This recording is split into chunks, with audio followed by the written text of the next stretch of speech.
मित्रों, आज जो नया टॉपिक लेकर आए हैं हम लोग, उसका नाम है अवकलन।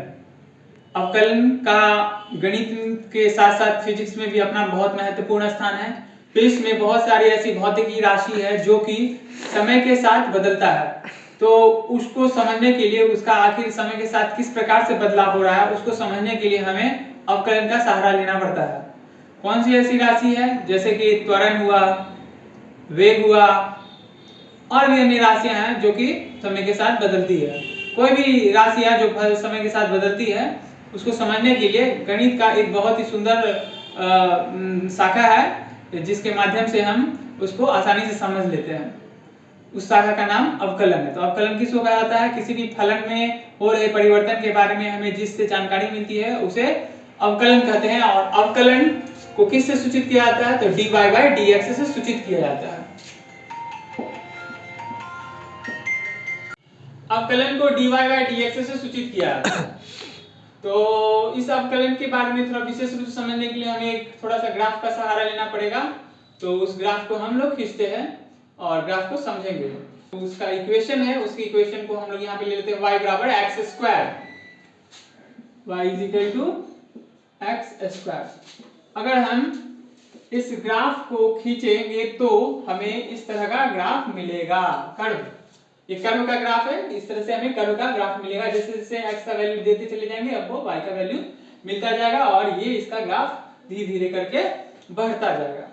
अब ये जो ग्राफ एक बहुत ही लंबा ग्राफ इस तरह का दिख रहा है, लेकिन अगर इसे एक छोटे से पॉइंट को कंसीडर किया जाए तो इस अगर छोटी से पॉइंट को अगर हम कंसीडर करते हैं तो इस पॉइंट का सिर्फ अगर मूलभूत से बात किया जाए तो इस पॉइंट का इस जगह पर जो ढाल होगा, ढाल माने इसका जो स्लोपिंग होगा, या इसको कह देते हैं इसका जो tan थीटा होगा, उसके बारे में अगर हमको समझना है तो हम अवकलन के माध्यम से समझ सकते हैं। इसके बारे में अगर जानना होगा तो हम किसके माध्यम से समझेंगे?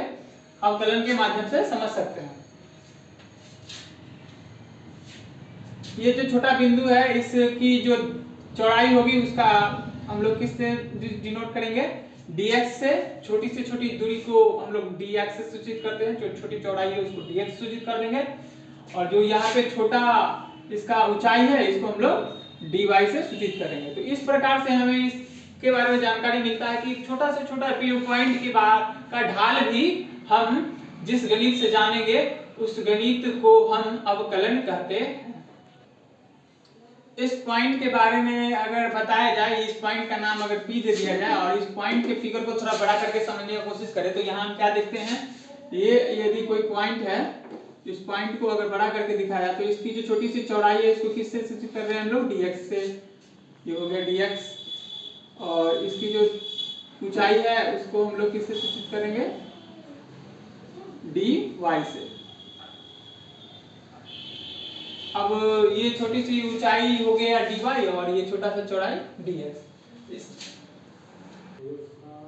dy को अगर इस स्थान से उठा के इसके समानांतर इस जगह पे रखा जाए तो ये एक थीटा बन रहा है, और इसी थीटा का मान अगर निकालना है तो हमको tan थीटा लेना पड़ेगा, यानी ढाल लेना पड़ेगा।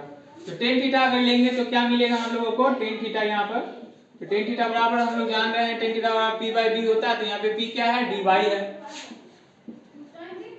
और b क्या है? dx है। इस प्रकार से अवकलन की सहायता से हम किसी भी बिंदु का ढाल निकाल सकते हैं। अवकलन वह गणित है जिसके सहायता से हम किसी भी फलन के हो रहे परिवर्तन के छोटे से छोटे मान को अंकित कर सकते हैं। अब हम अवकलन के कुछ सूत्र लिख लेते हैं जो कि हमारे भौतिकी में भी काम आने वाले हैं। अवकलन के ये सूत्र हैं जो गणित के साथ साथ भौतिकी में भी काम आने वाले हैं। ये सभी सूत्र बहुत ही यूजफुल हैं, जो इस प्रकार से है।